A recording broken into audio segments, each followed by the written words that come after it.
नमस्कार. जय महाराष्ट्र. जय महाराष्ट्र. समोरून ज्या जोरदारपणे जय महाराष्ट्राची गर्जना झालेली आहे त्याच्यामुळे महाराष्ट्रातल्या आणि देशातल्या तमाम मराठी जनांना, हिंदू जनांना लक्षात आलं असेल माझ्यासमोर कोण बसला आहे. कारण जय महाराष्ट्र आवाज घुमवणारे बाळासाहेब ठाकरे, त्यानंतर उद्धवजी ठाकरे आज या स्टुडिओमध्ये आपल्याबरोबर उपस्थित आहेत. गेल्या 1 महिन्यापासून महाराष्ट्रात, देशात जे एक राजकीय वादळ निर्माण झाल्याचा भास निर्माण केले जातोय त्याचे संपूर्ण केंद्रबिंदू उद्धव ठाकरे आहेत. आणि ज्यांना प्रतीक्षा होती मोठ्या प्रमाणात की उद्धव ठाकरे कधी बोलतील या सगळ्या विषयावर आणि लोकांच्या प्रश्नांना थेटपणे कधी उत्तरं देतील, अशी बहुचर्चित आणि बहुप्रतीक्षित असलेली मुलाखत आज ते सामनासाठी देत आहेत. उद्धवजी, मी आपलं स्वागत करतो. फार नमनाला घडावर तेल न घालता थेट प्रश्नाकडे आपण येऊया. कारण गेल्या काही दिवसात महाराष्ट्रात आणि देशात ज्या घडामोडी घडवल्या जात आहेत त्याच्यामुळे महाराष्ट्राचं समाजमन अस्वस्थ आहे. आपण किती अस्वस्थ आहात किंवा आपली भूमिका पुढे काय आहे, यातून शिवसेना कशी पुढे जाईल, अशा अनेक प्रश्नांचं काहू या राज्याच्या मनामध्ये, जनतेच्या म्हणत नाही महाराष्ट्राच्या मनामध्ये मारलेलं आहे. पण तरीही मला आज तुम्ही खूप रिलॅक्स दिसताय उद्धव साहेब. म्हणजे मला याचं कारण समजत नाही की आज मी आपल्याला पाहतोय किंवा गेले काही दिवस पाहतोय आपल्या चेहऱ्यावर कोणताही तणाव दिसत नाही आणि आपण अत्यंत मोकळेपणाने इथं आलात आणि बोलताय. हे काय रहस्य आहे? हे रहस्य साहजिकच आहे. माझी माँ आणि शिवसेना प्रमुख बाळासाहेब यांच्याकडनं आलेले एक हे रसायन आहे. माँ म्हटल्यानंतर शांत, सौम्य, संयम, आणि साहजिकच आहे बाळासाहेब म्हटल्यानंतर वर्णन करण्याची आवश्यकता नाही आहे. आज जवळपास 1 वर्षानंतर आपण भेटतो आहोत. होय. मला आठवतंय गेल्या वर्षी या दिवसात जेव्हा आपली मुलाखत घेतली होती तेव्हा करोनाचा कहर हा वरखाली होत होता.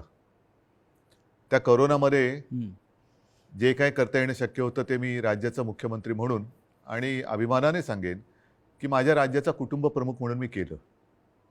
त्याच्यानंतर आता पाहिलं असाल, कारण त्यावेळेला लॉकडाऊन होता, मंदिरं बंद होती, सणासुदींना बंदी होती. पण यावर्षी आपण पहिली पंढरपूरच्या वारी तिला परवानगी दिली म्हणण्यापेक्षा तिच्यामध्ये कोणताही अडथळा येऊ दिला नाही आणि जल्लोषात ती पार पाडली. म्हणजे पुन्हा एकदा सणासुदीला सुरुवात झालेली आहे. आता दहीहंडी येईल, गणपती येतील, नवरात्री येईल, दिवाळी येईल. पुन्हा एकदा आपल्या आयुष्यामध्ये उत्सव, उत्साह आणि आनंद ह्याची सुरुवात झालेली आहे. एक मध्ये जणू काही पॉज बटन दाबलं गेलं होतं. आपल्या सगळ्यांच्या सहकार्याने आपण कोरोनातून आणि त्या संकटातून बाहेर पडलो.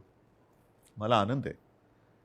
आत्ता आपण सुरुवातीला जे म्हटलं की एक वादळ आल्याचा आभास होतोय. वादळ म्हटल्यानंतर पालापाचोळा उडतो. तो पालापाचोळा उडतोय सध्या, आणि तो पालापाचोळा एकदा बसला की खरं दृश्य हे लोकांसमोर नक्कीच येणार आहे. मी शांत कसा, तर मला चिंता नाही आहे. चिंता माझी नाही आहे, शिवसेनेची तर बिलकुल नाही आहे. हां, थोडीफार जी आहे ती नक्कीच मराठी माणसांची आणि हिंदूंची आहेच, हिंदुत्वाची आहे. ह्याचं कारण हिंदू द्वेष्टे हे आपल्या घरातच आहेत. मराठी द्वेष्टे, मराठी माणसाची एकजूट तुटावी, फुटावी, हिंदूंमध्ये फूट पडावी, आणि जी मेहनत माननीय शिवसेना प्रमुखांनी हयातभर केली मराठी माणसाची एकजूट करण्यासाठी, हिंदुत्वाची, हिंदूंची एकजूट करण्यासाठी, ती आपल्याच काही कपाळकरंट्यांच्या हातनं तोडावी, मोडावी असा हा प्रयत्न केला जातोय. ती मला एक चिंता आहे. आणि म्हणून मी जे म्हटलं की हा पालापाचोळा सध्या उडतोय, कोण कुठे, हा इकडनं पालापाचोळा तिकडे जातोय, पुन्हा इकडे येतोय, ही जी गळणं गरजेची होती ती पानं ही उडतात. मी मागे एकदा माझ्या मनोगतात म्हटलं होतं की ज्या वेळेला मी वर्षामध्ये राहत होतो त्या वर्षामध्ये 2 झाडं ही आपल्या घराला लागूनच आहेत. एक आहे गुलमोहराचं आणि दुसरं बदामाचं. दोन्ही झाडं मी साधारणतः गेले 2-1 वर्ष बघतोय, ज्याला आपण पतझड म्हणतो. ती पानं पूर्ण गळून पडतात. पानगळ पानगळ म्हणतो. ती पानं पूर्ण गळून पडतात अशा काड्या राहतात. आपल्याला वाटतं अरे या झाडाला काय झालं, पण 2 ते 3 दिवसात पुन्हा नवीन कोंब येतात, अंकुर येतात. आणि मी बघितले 8 दिवसामध्ये 10 दिवसात ते बदामाचं झाड सुद्धा हिरवंगार झालं, गुलमोहर सुद्धा हिरवागार वा, झाला. वा. म्हणून जी सडलेली पानं असतात ती झडलीच पाहिजेत. ती झडतायत पानं, ती सडलेली पानं आहेत. म्हणजे आता पानं झडून पडतायत. आता सडलेली पानं झडतायत. ज्यांना त्या झाडाकडनं सगळं काही मिळालं, सगळा रस मिळाला, सगळं मिळालं, म्हणून त्यांचा टवटवीतपणा होता, ती पानं सगळं झाडाकडनं घेऊन ती गळून पडतायत. आणि हे बघा कसं उघडं बोडकं झाले झाड, असं ते दाखवायचा प्रयत्न करतायत. पण दुसऱ्या दिवशी आपला माळीबुवा येतो, ती झाड सगळी पुन्हा ती पानगळ केराच्या टोपलीत घेतो आणि घेऊन जातो. आता ती प्रक्रिया सुरू आहे केळ्याच्या टोपलीत झडलेली सडलेली पानं टाकण्याचा. आता सुरू झाले, आता नवीन कोंब फुटायला लागलेले आहेत.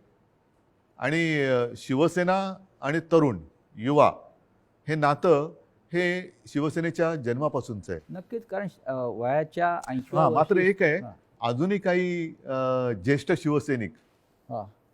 ते येऊन येऊन भेटत आहेत, ज्यांनी बाळासाहेबांसोबत काम केलेलं आहे, पहिल्या पिढीचे ज्यांना म्हणू. आणि तो संघर्ष त्यांनी पाहिलेला आहे, संघर्ष केलेला आहे. त्यांना शिवसेना म्हणजे नेमकं काय ते कळलेलं आहे.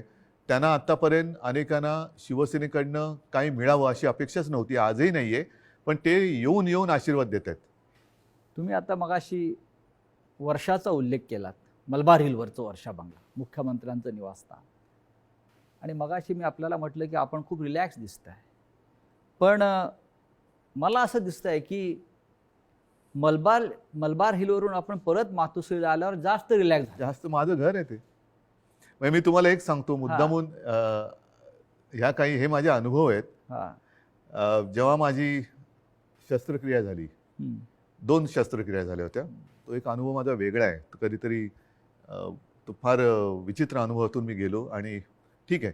पण त्यावेळेला जेव्हा ॲनेस्थेशियामधनं मला जागवलं, मुख्यमंत्री असताना. मुख्यमंत्री होतो ना, शस्त्रक्रिया हां, झाली. अच्छा, अलीकडचं. ऑपरेशन थिएटरमधनं बाहेर ते ॲनेस्थेशियातून बाहेर आल्यानंतर काढताना मला डॉक्टरने विचारलं, सर कुठे जायचं, मातोश्री की वर्षा? मी पटकन म्हटलं मातोश्री. आणि मग डॉक्टरने सांगितलं, डॉक्टर मला तुम्ही गुंगीत सुद्धा विचारलं असतं ना ॲनेस्थेशिया दिल्यानंतर सुद्धा, तरी मी मातोश्री हेच उत्तर दिलं असतं. म्हणजे तुमची इच्छा नियतीने पूर्ण केली असं म्हणताय तुम्ही मातोश्रीत येण्याची? नियती ही म्हटलं तर असते, म्हटलं तर नसते. मुळामध्ये माझी वर्षामध्ये जाण्याची इच्छा होती का? हं. हां, ह्याचा अर्थ ते आता मुख्यमंत्रीपद गेले म्हणून मी वाईट असं नाही, ते एक वैभव आहे. म्हणजे त्या मुख्यमंत्रीपदाचा वर्षाचा मी अजिबात अनादर करणार नाही. ती एक वेगळी वैभवशाली वस्तू आहे. महाराष्ट्राचं मुख्यमंत्रीपद हे मोठं वैभवशाली पद आहे, जबाबदारीचं पद आहे. त्याचा पूर्ण आदर ठेवून मी कधीच वैयक्तिक अशी स्वप्न बघितली नव्हती. पण त्यावेळेला जे घडलं ते आजच्या लोकांना, ज्यांना आपण विश्वासघातकी म्हणू, त्यांना ते पूर्ण माहिती आहे कसा पण पाठीत तुम्ही- वार केला गेला आणि तुम्ही- कोणत्या परिस्थितीत महाविकास आघाडीला आपल्याला जन्म द्यावा लागला. हो, पण तुम्ही इस्पितळात असताना, तुम्ही गुंगीत असताना तुमचं सरकार पाडण्याचा प्रयत्न होत होता. त्या विषयावर बोलू का? असं साधारण तुम्ही सुद्धा काही कारण ठिकाणी मला सुतवास केलेला आहे. कुठेही त्या माझ्या अनुभवातनं सहानुभूती नकोय. तो फार वाईट अनुभव होता. मानेची शस्त्रक्रिया ही कोणत्याही डॉक्टरनं किंवा कोणालाही ज्याला माहिती आहे त्याला विचारले का त्याच्यामध्ये धोके काय असतात, ह्याची कल्पना मलाही होती. पण ती करणं मला गरजेची होती. ती केल्यानंतर पहिली शस्त्रक्रिया झाली, त्यातून मी चांगला बाहेर पडलो होतो. अचानक एक 5-7 दिवसानंतर सकाळी जाग आल्यानंतर, खरं म्हणजे त्या दिवशी मला डॉक्टरने सांगितलं होतं की उद्धवजी उद्या आपल्याला जिना चढायचं आहे. तर मी मानसिक तयारीत होतो की आज जिना चढायचं, एक एक पाऊल पुढे जायचं आहे. सकाळी जाग आल्यानंतर जरा थोडासा एक आळस द्यायचा प्रयत्न केला तर मानेमध्ये जो एक असा क्रॅम्प म्हणतो असा आला आणि माझी मानेखालची सगळी हालचाल बंद झालेली. म्हणजे मला श्वास घेताना मी बघत होतो माझं पोटही हलत नव्हतं. पूर्णपणे मी निश्चल झालो होतो. एक ब्लड क्लॉट तिकडे आला होता. सुदैवाने डॉक्टर वगैरे सगळे जागेवर होते आणि ज्याला तो गोल्डन आवर म्हणतात, त्या गोल्डन आवरमध्ये ते ऑपरेशन झालं. म्हणून मी तुमच्यासमोर आज उभा आहे. त्या काळामध्ये माझ्या कानावर येत होतं, माझे हातपाय हलत नव्हते, बोटं हलत नव्हती. सगळ्यात टेन्शन मला होतं की समजा कुठे काय डास चावला, मुंगी चावलं तर खाजवायचं कसं. म्हणजे हा एक वेगळा विचित्र भाग होता. पण त्या काळात माझ्या कानावर येत होतं की काही जण मी बरा व्हावा म्हणून देवावरती अभिषेक करत होते आणि काही जण मी असाच राहावा म्हणून देव पाण्यात बुडून बसले होते. देव पाण्यात बुडून बसलेले लोक आता पक्ष बुडवायला निघालेत. आणि तेव्हा हे पसरवलं जात होतं की हा काय आता उभा नाही राहत, आपलं काय होणार, तुझं काय होणार. म्हणजे ज्या काळामध्ये आपल्या पक्षाला सावरण्याची वेळ होती, आपला मी पक्षप्रमुख, कुटुंब प्रमुख, शस्त्रक्रिया झाल्यानंतर माझी हालचाल होत नव्हती, त्या काळामध्ये ह्यांच्या हालचाली जोरात होत होत्या. हे नाही म्हटलं तरी एक मला वेदनादायी एक सत्य हे आयुष्यभर माझ्यासोबत राहणार की जेव्हा, आणि मी तुम्हाला जबाबदारी दिली होती पक्ष सांभाळायची, नंबर 2चं पद होतं, पक्ष सांभाळायला म्हणून पूर्ण विश्वास दिला होता. तो विश्वासघात तुम्ही, मी हॉस्पिटलमध्ये असताना म्हणजे माझी हालचाल बंद होती तेव्हा तुमची हालचाल जोरात होती, आणि ती सुद्धा पक्षाच्या विरोधात. शिवसेनेच्या विरोधात किंवा शिवसेनेच्या बाबतीमध्ये हे विश्वासघाताचं राजकारण वारंवार का होतं? ह्याचं कारण शेवटी आम्ही पक्ष हा प्रोफेशनली नाही चालवत असं मी म्हणेन. तुम्ही सुद्धा गेले अनेक वर्ष शिवसेना अनुभवतात, शिवसैनिकच आहात तुम्ही, पण एक परिवार म्हणून आपण बघत आलेलो आहे. बाळासाहेबांनी आम्हाला तेच शिकवलं, माने तेच शिकवलं की एकदा आपलं म्हटल्यानंतर आपलं, त्याच्यावरती कदाचित जो राजकारणामधला गुन्हा किंवा चूक असेल ती आमच्याकडनं वारंवार होते. ती म्हणजे एखाद्यावरती विश्वास टाकला म्हणजे आम्ही त्याच्यावर अंधविश्वास टाकतो. पूर्ण जबाबदारी, मग त्याला ताकद देणं असेल, शक्ती देणं असेल. म्हणजे 2014 साली जे आत्ता आम्ही हिंदुत्व सोडलंय म्हणून आवई उठवत आहेत, मारतायत, बोंब मारतायत, त्यांना मला हाच प्रश्न विचारायचा आहे की 2014 साली भाजपाने युती तोडली होती तेव्हा आपण काय सोडलं होतं? काहीच सोडलं नव्हतं. आजही नाही सोडलेलं हिंदुत्व. पण तेव्हा जो एक मधला काळ आला होता, विरोधी पक्ष एक शिवसेना झाली होती, म्हणजे अनेकांना असं वाटलं होतं की शिवसेना आता संपेल, पण शिवसेना एकाकी लढली आणि 63 आमदार निवडून आलेले. त्या काळामध्ये विरोधी पक्षाची जी जबाबदारी आपल्यावरती आली तेव्हा सुद्धा मी पद कोणाला दिलं होतं? आता सुद्धा जर भाजपनी आत्ता जे केलेलं आहे हे माझ्याशी बोलणी केल्याप्रमाणे हे आत्ता केलं, हे बोलणी केल्याप्रमाणे तेव्हा केलं असतं तर सन्मानाने झालं असतं. देशभरामध्ये पर्यटन करण्याची गरज लागली नसती. आणि असं मी ऐकलं, असं मी वाचलं, माझ्याकडे माहिती नाही, पण हजारो कोटी रुपये खर्च केले गेले. विमानांचा खर्च, हॉटेलचा खर्च, हे त्याच्यानंतर काही आणखीन अतिरिक्त खर्च म्हणजे खोक्यातला असेल. त्या खोक्यात काय दडलंय हे ज्याचं त्याला माहीत, देणाऱ्याला आणि घेणाऱ्याला कळलं असेल. पण हे फुकटात झालं असतं ना, आणि सन्मानाने झालं असतं. हेच तर मी सांगत होतो. मग का घडवलं? कारण त्यांना शिवसेना संपवायची आहे. जे शिवसेनेबरोबर ठरवलं होतं 2.5 वर्षाचं मुख्यमंत्री पद, हेच तर तुम्ही आता केलं. आणि ते जर केलं असतं तर निदान 5 वर्षामध्ये भारतीय जनता पक्षाला एकदा तरी 2.5 वर्षात मुख्यमंत्रीपद मिळालं असतं. ही जी काय आता सोंगढोंग करतायत आम्ही शिवसेनेला, आता ही शिवसेना ते म्हणतात ती शिवसेना नाही आहे. हे सगळं तोडफोड करून त्यांचं समाधान होत नाही. त्यांना शिवसेना संपवायची आहे. ह्यांचा वापर करून ते शिवसेना संपवायला का संपवायचे असं वाटतं आपल्याला? कारण आतापर्यंत गेल्या 56 वर्षात शिवसेना संपवण्याचे प्रयत्न अनेक आणि प्रत्येक वेळेला शिवसेना अधिक जोमाने आणि तेजाने उभी राहिलेली आहे. आता सुद्धा त्यांना हिंदुत्वामध्ये भागीदार नको असेल, पण माझं नेहमी असंच म्हणणं आहे की शिवसेना प्रमुखांनी हिंदुत्वासाठी राजकारण केलं, कारण हिंदुत्व मजबूत व्हायला. हे जे करतायत ते राजकारणासाठी हिंदुत्व वापरतायत. हा आमच्या आणि त्यांच्या हिंदुत्वातला फरक, जे विचारतात ना तुमचं आणि भाजपचं हिंदुत्वामध्ये फरक काय, तो हा आहे. शिवसेनेचं राजकारण हे आम्ही हिंदुत्व मजबूत होण्यासाठी केलं, पण यांचं राजकारण मजबूत होण्यासाठी आणि हिंदुत्वाचा आश्रय घेतला. मुख्यमंत्रीपद स्वीकारल्यामुळे महाविकास आघाडी हिंदुत्व संकटात आलं, हिंदुत्व म्हणजे काय झालं अशी जी एक आवई उठवली जाते. हो, म्हणजे काय, मला एक प्रसंग असा सांगा किंवा एक माझ्या हातनं घडलेली गोष्ट किंवा निर्णय माझा मुख्यमंत्री पदावरती असतानाचा दाखवा की ज्याच्यामुळे हिंदुत्व धोक्यात आलं. एक निर्णय दाखवा. तर तुम्ही तेव्हा अयोध्येला आत्ता सुद्धा गेला होतात. अयोध्येमध्ये महाराष्ट्र भवन आपण उभं करतो, बरोबर आहे. हे हिंदुत्वाला सोडून आहे की नाही? तुम्ही ठरवा. अयोध्येत महाराष्ट्र भवन, बरोबर आहे. मुख्यमंत्री होण्याच्या आधी सुद्धा मी अयोध्येत गेलो होतो. प्रत्येक वेळेला आपण होतात. मुख्यमंत्री झाल्यावरती सुद्धा अयोध्येत गेलो होतो. कोण काय म्हणेल मी परवा नाही केली. मी गेलो आणि रामलल्लाचं दर्शन घेऊन तेव्हाही आलो होतो. 2दा मी स्वतः अयोध्येत गेलो होतो. आता नव्या मुंबईमध्ये आपण तिरुपतीचं मंदिर त्याला जागा दिली. प्राचीन जी मंदिरं आहेत त्यांचं संवर्धन करणं, जतन करणं हे आपण सुरू केलं. गडकिल्ल्यांचं आपण सुरू केलं. हे कुठे, ह्याच्यात हिंदुत्व कुठे गेलं? हिंदुत्व तर असं कोणताही निर्णय नाही आहे की ज्याच्यामध्ये आपण हिंदुत्वापासून दूर गेलेलो आहे. अशा अनेक गोष्टी सांगता येतील. तुम्ही आज ज्या संघर्षमय कालखंडातून जात आहात याची कधी अपेक्षा केली होती? बघा, शेवटी शिवसेना आणि संघर्ष हे तर एकमेकाच्या पाचवीला पुजलेले आहेत. आणि मागे कोणीतरी असं म्हणालं होतं, ते मला वारंवार त्याचा अनुभव येतोय, की शिवसेना ही एक तळपती तलवार आहे. ती जर मॅनेमध्ये ठेवली तर ती गंजते. त्याच्यामुळे ती तळपलीच पाहिजे. आणि तलवार तळपणं म्हणजे संघर्ष आलाच. अर्थात याचा अर्थ अर्थार्थी कोणी घेऊ नये की तलवारीने वार कराबिरा, असं नाही माझं म्हणणं. ही एक उपमा आहे. आणि त्याच्यामुळे संघर्षासाठीच तर शिवसेना जन्माला आली. त्यावेळेला मराठी माणसासाठी, भूमिपुत्राच्या न्याय हक्कासाठी शिवसेनेचा जन्म झाला. त्याच्यानंतर हिंदुत्वासाठी शिवसेना लढली. मग ते 92-93 साल असेल किंवा कधी असेल. त्याच्यामुळे शिवसेना आणि संघर्ष, जिथे अन्याय तिथे वार, हे शिवसेनेचं ब्रीदवाक्य आहे. ज्या ठाण्यानं शिवसेनेला पहिली ताकद दिली, म्हणजे शिवसेना प्रमुख बाळासाहेब ठाकरे आणि ठाण्यांचं एक भावनिक नातं होतं. एक पहिला भगवा झेंडा जो आहे हा ठाण्यात फडकला आणि बाळासाहेब अभिमानानं त्यांच्या संपूर्ण कालखंडात जीवनात त्या सांगत राहिले की ठाण्यानं मला पहिली सत्ता दिली. त्याच ठाण्यातून शिवसेनेला आव्हान उभं राहिलं. ठाणेकर सुज्ञ आहेत. हे जे पालापाचोळा जो आहे ते म्हणजे काय ठाणेकर नाहीत. ठाणेकर आणि ठाणेकर नागरिक, शिवसेनेचे ठाणे आणि ठाण्याची शिवसेना, हे जे नातं आहे ना, हे ह्या पालापाचोळ्याला तोडता नाही येणार. त्याच्यामुळे मी तर म्हणेन पूर्ण महाराष्ट्र आणि ठाणंसुद्धा, अर्थात त्याच्यात आलं मुंबईसुद्धा आली, सगळेजण निवडणुकांची वाट बघतायत.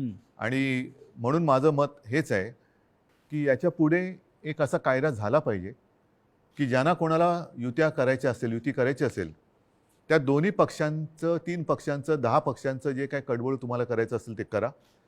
मात्र तुमच्यामध्ये करार मदार काय झालेला आहे तो जनतेसमोर ठेवा. जागा वाटप किती होणार आहे, कोणत्या ध्येयावरती, धोरणावरती तुम्ही युती करणार आहात, काय पुढे करणार आहात, हे करा.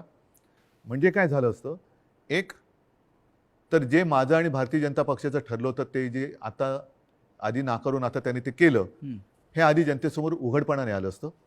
दुसरी गोष्ट, निवडणुकीनंतर जे काय त्यामुळे मला करावं लागलं, महाविकास आघाडीचा जन्म नसता झाला.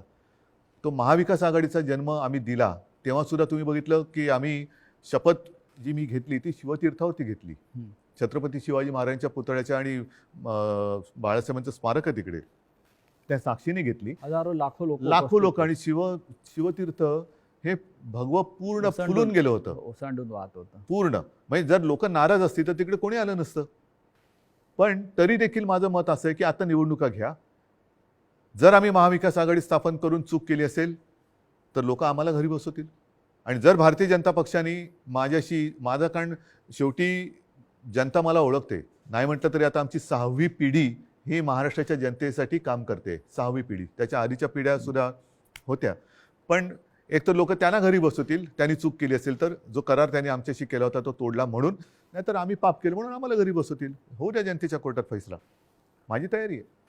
पण या सगळ्या कालखंडामध्ये कधी नव्हे तो एक अघोरी प्रकार होतो आहे जो महाराष्ट्रात कधीच झाला नव्हता. तो म्हणजे कोणीतरी संपूर्ण शिवसेना हायजॅक करण्याचा प्रयत्न करत आहे. कारण त्यांना पर्याय नाही आहे. कारण नीट लक्षात घ्या, हा महत्त्वाचा प्रश्न आहे, एक बारकाव लक्षात घ्या. जे काय थोडंफार कायद्याचं ज्ञान मी लोकांशी बोलून, कायदेतज्ञांशी बोलून समजून घेण्याचा प्रयत्न केलेला आहे, त्यातून सांगतो की पूर्वी 2/3 ही सदस्य संख्या झाली का वेगळा गट स्थापन करता येऊ शकत होता. आता तो कायदा गेला. आता हे जे बाजूला झाले ते भले 2/3 असतील किंवा आणखीन काहीतरी असतील, त्यांना वेगळा गट स्थापन करता येत नाही. हे कायदेतज्ञांनी सांगितलेलं आहे. मी कायदा लिहिलेला नाही, मी कायदा वाचलेला नाही. मी घटनातज्ञांनी ज्यांनी त्याचा अभ्यास केला त्यांनी सांगितलेली मतं ऐकून आणि त्यांच्याशी बोलून सांगतोय. म्हणजेच काय की ह्या गटाला कुठल्या ना कुठल्या तरी पक्षामध्ये विसर्जित किंवा सामील व्हावं लागेल ह्या गटाला. मग त्यांच्यासमोर पर्याय काय आहेत? एक तर भाजपात जावं लागेल, नाहीतर दुसरे सपा आहेत, MIM वगैरे असे जे काही छोटे छोटे पक्ष आहेत त्यांच्यात जावं लागेल. आणि हे जर का कुठल्या पक्षात गेले तर भारतीय जनता पक्षाचा ह्यांना जो उपयोग करून घ्यायचा आहे तो उपयोग संपेल. कारण त्यांची ओळख त्यांना ती द्यावी लागेल की आता आम्ही भाजपात गेलो, आता आम्ही समाजवादीत गेलो, आता आम्ही बच्चू कडूंच्या पक्षात गेलो. तर म्हणून ते एक भ्रम निर्माण करतात की आम्ही म्हणजेच शिवसेना. जे मधल्या काळामध्ये क्लिप फिरली बघा, असं माझ्या काळात कधी झालं नव्हतं. माझ्या बाजूला उपमुख्यमंत्री अजितदादा पवार बसायचे, पण त्यांनी कधी माझा माईक नव्हता खेचला. काही वेळेला त्यांना अधिक त्यांच्याकडे माहिती असायची अर्थसंकल्प किंवा काय, तर मी त्यांना सांगायचो की दादा तुम्ही उत्तर द्या, पण माझ्याकडनं कोणी माईक नाही खेचला. माईक कारण खेचणं तुम्ही ठाकरे आहात. तो तर भाग झालाच, पण एक आमच्या महाविकास आघाडीमध्ये एक समन्वय. सभ्यता होती, सभ्यता होती. सभ्यता होती आणि समन्वय होता. असो, त्याच्यावरती नंतर बोलायचं तर मी बोलेन. पण त्याच्यामध्ये जे उपमुख्यमंत्री बोलले की हे म्हणजे शिवसेना, म्हणजेच त्यांचा डाव असा आहे की शिवसैनिकांमध्येच लढाई लावायची, शिवसेना खतम करायची. एकदा का काम संपलं की पालापाचोळा तुम्ही जे मगाशी म्हणालात तो टोपलीत भरला की नेऊन टाकायचा. पण त्यांचा अशी योजना होती की बाळासाहेब ठाकरेंनंतर ही शिवसेना परत खतम करायचीच त्यांचं स्वप्न होतं, पण बाळासाहेबांनंतर तुम्ही शिवसेना उभी केली. त्यांच्या पोटात तेच दुखतंय.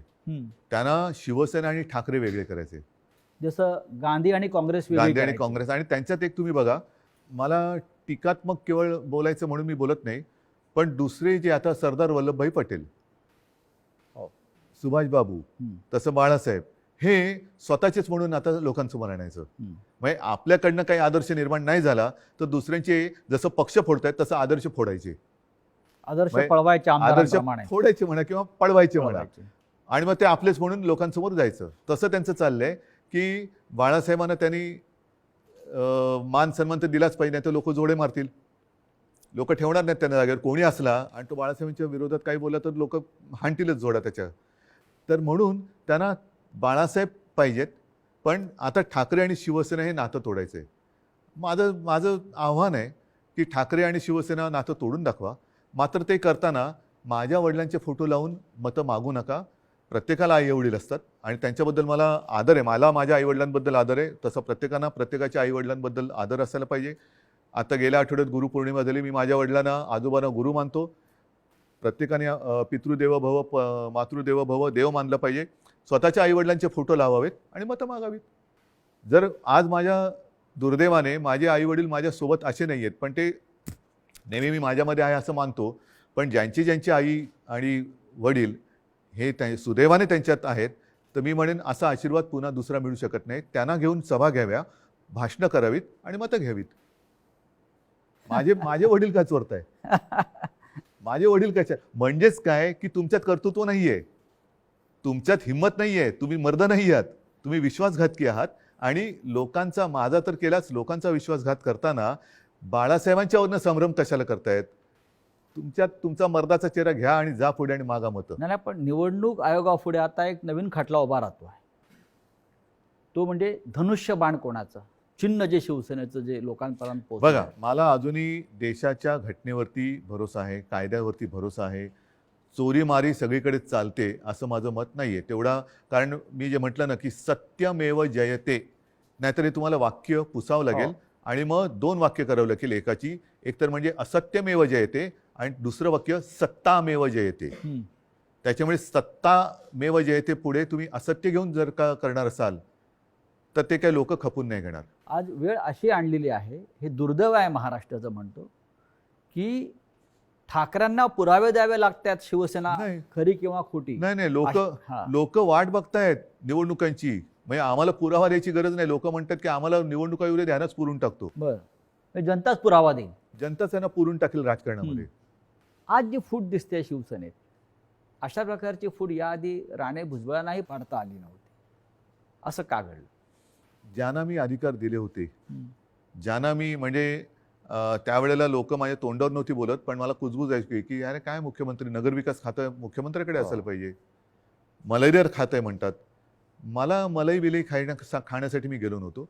मी माझ्याकडे जी खाती ठेवली होती ती एक GAD, ज्याला सामान्य प्रशासन म्हणतात, न्याय व विधी. IT मध्ये मला खरंच काहीतरी एक तंत्रज्ञानाचा उपयोग सगळ्या खात्यांसाठी काहीतरी करता येईल का, हा एक माझा विषय होता. राजीव गांधींनी एक क्रांती केली होती, तसा एक विषय होता. आणि त्याच्यानंतर काही काळ एका दुसऱ्या मंत्र्यांनी दिवे लावले म्हणून त्यांचं खातं माझ्याकडे थोडे दिवस मला ठेवावं लागलं होतं. नक्की काय चुकलं असं वाटतं? चूक माझी आहे आणि ती मी पहिल्याच माझ्या फेसबुक लाईव्हमध्ये कबूल केलेली आहे. गुन्हा माझा आहे. तो म्हणजे मी यांना परिवारातले समजून यांच्यावरती अंधविश्वास ठेवला. तुमचं मुख्यमंत्री होणं चुकलं? मला 2 गोष्टी आहेत. समजा मी मुख्यमंत्री त्यावेळेला यांना केलं असतं, हां. यांनी वेगळं आणखीन काय केलं असतं? कारण यांची भूकच भागत नाही.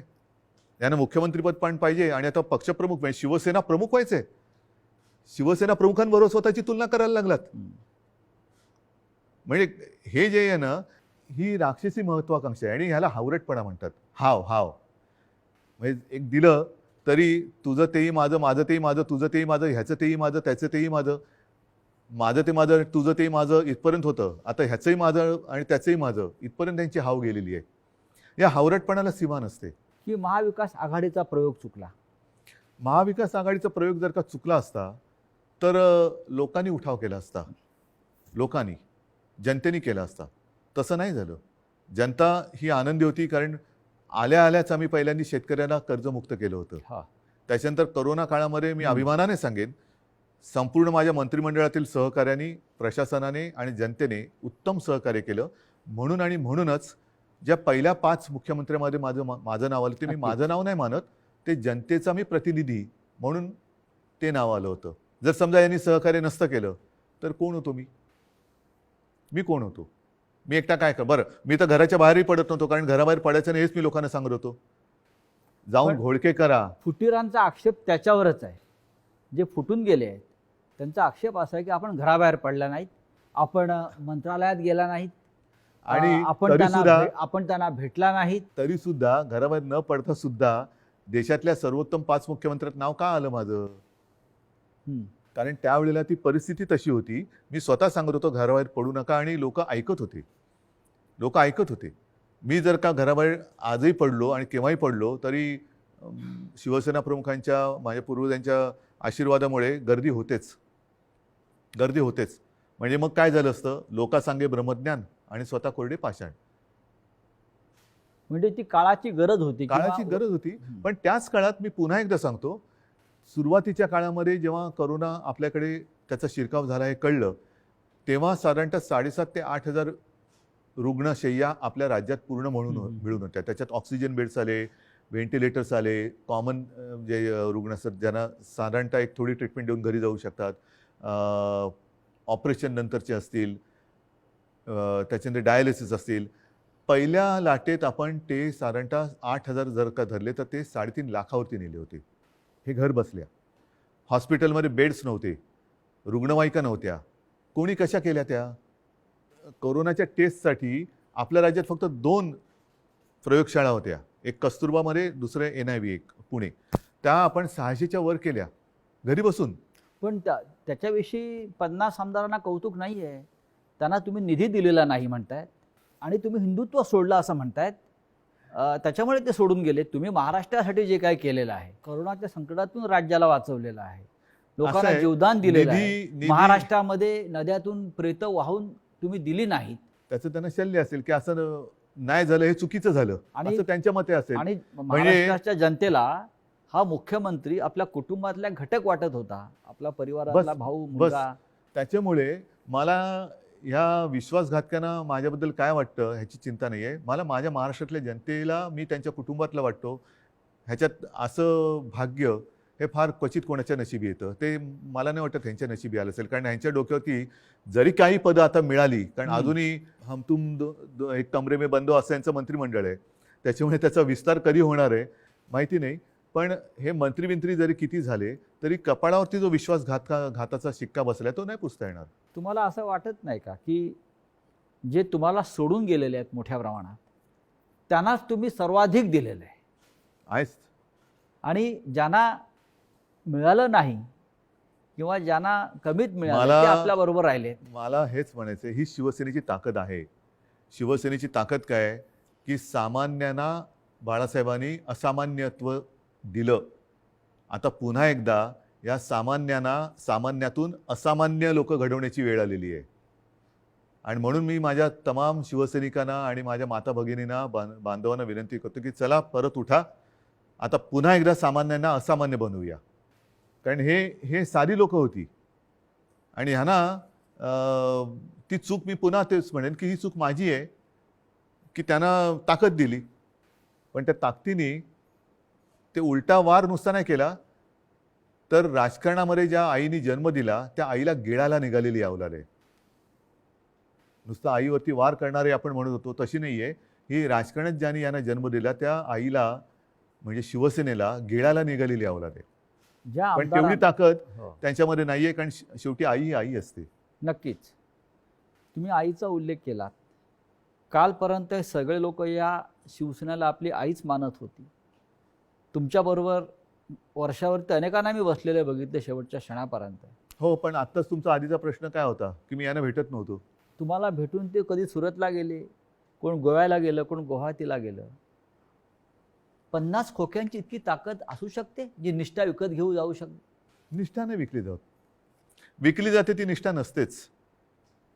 निष्ठा ही म्हणजे विकली जाऊ महाराष्ट्रात शकत पण नाही. महाराष्ट्रात पण झाडं आहे, डोंगर आहे, हॉटेल आहे. किती सुंदर आहे महाराष्ट्र. महाराष्ट्रात फार म्हणजे ग्रामीण भागातल्या आमदारांना महाराष्ट्राच्या निसर्गाची भुरळ पडत नाही आणि गुवाहाटीच्या निसर्गाची भुरळ हो. पडते. म्हणजे मला कळतच नाही, मग तुम्ही महाराष्ट्राच्या मातीत कसे काय जन्माला आलात?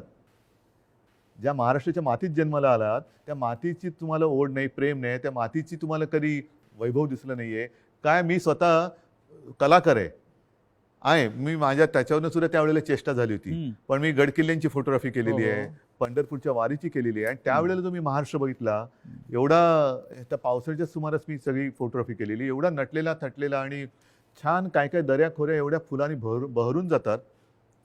तुम्हाला आम्ही तर शहरी बाबू, तुम्ही ग्रामीण भागातले.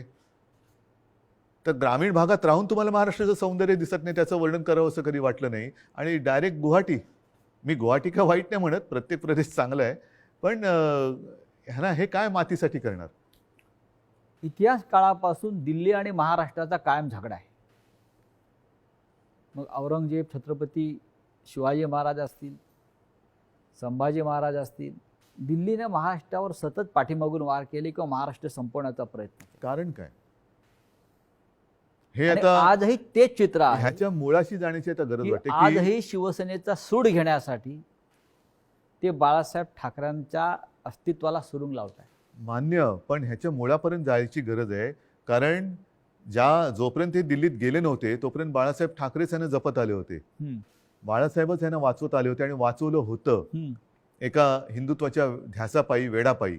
मग दिल्लीत बसल्यावरती असं त्या दिल्लीच्या खुर्चीला काय असं वेगळा काय स्प्रे मारला की काय झालं की तुम्हाला ज्यांनी जपलं त्यांनाच तुम्ही संपवायला निघालात? ज्या शिवसेनेनी बाबरीची जबाबदारी तेव्हा घेतली होती शिवसेना प्रमुखांनी, त्या शिवसेनेला तुम्ही हिंदुत्व सोडलं म्हणून संपवायला निघालात. बरं, आम्ही काँग्रेसबरोबर गेलो म्हणून तुम्ही म्हणता हिंदुत्व सोडलं. मग मुफ्ती महमद आणि मेहबूबा मुफ्तीबरोबर तुम्ही गेला होतात, ते काय होतं? काय सोडलं तर तुम्ही? मग तेव्हा तर आम्ही आता तुम्हाला वाटतं हिंदुत्व सोडलं, जे सोडलं नाही, पण तेव्हा तुम्ही लाच सोडली होतीत ना. काय मेहबूबा मुफ्ती आज सुद्धा वंदे मातरम म्हणतात की भारत माता की जय बोलतात? हे माहिती असून सुद्धा तुम्ही मला हे त्यांनी एकदा सांगितलं होतं की तिकडे निवडणुका घेऊन दाखवा असं अतिरेक्यांनी आव्हान दिलं, म्हणून आम्ही निवडणुका घेऊन दाखवल्या. सरकार बनवून दाखवा म्हणून आम्ही त्यांच्याबरोबर सरकार बनवून दाखवलं. पण सरकार बनल्यानंतर मला वाटतं मुफ्ती महमद सईदनी अतिरेक्यांचा आणि पाकिस्तानला त्यांनी धन्यवाद दिले होते काश्मीर खोऱ्यात शांततेत निवडणुका होऊ दिल्यामुळे. मग कोणाला काय दाखवलं तुम्ही? कोणाला काय दाखवलं? म्हणजे बरं, आता सुद्धा ते बिहारमध्ये जे बसलेत नितीश कुमार बरोबर, नितीश कुमार हिंदुत्ववादी आहेत का? कारण मला जे आठवतं त्याच्याप्रमाणे त्यांनी एकदा संघमुक्त भारत असा नारा दिला होता. संघमुक्त भारत असं शिवसेनेने कधी दिला नाही. राम मंदिराच्या प्रश्नावर रामविलास पासवान एनडीएतून बाहेर पडले होते, तरी ते त्यांना प्यारे होते. हो. आम्ही तो उलट म्हणत होतो की विशेष कायदा बनवा. 5 वर्ष 7 वर्ष झाली तरी ते विशेष कायदा बनवून राम मंदिर बनवू शकले नाही. ते न्यायालयाने निकाल दिला. या देशातला समस्त विरोधी पक्ष आणि प्रादेशिक पक्ष संपवले जातात आणि मित्र पक्ष पण. आणि हा मित्र पक्ष. असं तुम्हाला काय दिसतंय का? कारस्थान किंवा अशा प्रकारचं बघा, मला असं वाटतं हा ज्याचा त्याचा प्रश्न आहे. जे आता सरन्यायाधीश बोललेत मध्ये, ओझर तर मी वाचलं की आपल्या देशात विरोधी पक्षाला शत्रू समजू नका. विरोधी पक्षांनी सुद्धा जबाबदारीने वागलं पाहिजे आणि सत्ताधारी पक्षांनी सुद्धा जबाबदारीने वागलं पाहिजे. मी जो काही 2.5 वर्षात अनुभव घेतला मुख्यमंत्री म्हणून, मी विरोधी पक्षांना काही वेळेला मी स्वतः आवाहन केलं की सरकार म्हणून आमचं समजा जर काही आम्ही कुठे कमी पडत असू, आमचं काही चुकत असेल, तुम्ही आमच्या नजरेत आणून द्या. नजरेत आणून द्या. हे काम विरोधी पक्षाचं आहे, कारण ते सुद्धा शेवटी लोकप्रतिनिधी असतात. त्याच्यामुळे सशक्त लोकशाहीसाठी आणि महाराष्ट्राची विरोधी परंपरा पक्ष आहे ती. हा सुद्धा तेवढा सुसंस्कृत पाहिजे, संवेदनशील पाहिजे, आणि तेवढाच किंवा त्याच्याहून थोडा जास्त हा सत्ताधारी पक्ष संवेदनशील पाहिजे आणि सुसंस्कृत पाहिजे. आता हा संवेदनशीलता आणि सुसंस्कृतपणा हम्म. ही कुठेतरी रसातळाला जायला लागले असं वाटते. कशामुळे? पिढ्या बदलत आहेत आणि सत्तेची हाव. आता काय झालेलं आहे, फास्ट फूडचा जमाना आलेला आहे. हा. तुम्ही फोन केला की 10 मिनिटात, 15 मिनिटात, 20 मिनिटात पार्सल आलंच पाहिजे. तसं मी पक्षात गेलो की मला थोड्या दिवसात काहीतरी मिळालंच पाहिजे. नाही गेलं तर माझ्याकडे दुसरा आहे. या देशामध्ये विरोधी पक्षच राहू नये. मग राज्यामधले शिवसेनेसारखे प्रादेशिक पक्ष असतील किंवा राष्ट्रीय पातळीवरचे काँग्रेससारखे पक्ष असतील, आणि त्यांना संपवण्यासाठी साम दाम दंडभेद ह्यातनं काय साधलं जाणार? म्हणजे केंद्रीय तपास यंत्रणांचा ईडी नाही. असेल, सीबीआय असेल, ह्यातनं साधणार काय? यांचा जो गैरवापर सुरू शेवटी आहे. शेवटी जनता ही सार्वभौम आहे, आणि तुम्ही बघितलं असाल की जनतेच्या मनाविरुद्ध हम्म. एखादा निर्णय गेला तर जनता थांबत नाही, ती रस्त्यावरती उतरते. आपण जो संवाद जनतेशी साधत आहोत, मला असं वाटतं जनतेच्या सगळ्या प्रश्नांना आपण भरभरून उत्तरं देताय, मनापासून बोलताय. हा संवाद आपण असाच कायम ठेवू.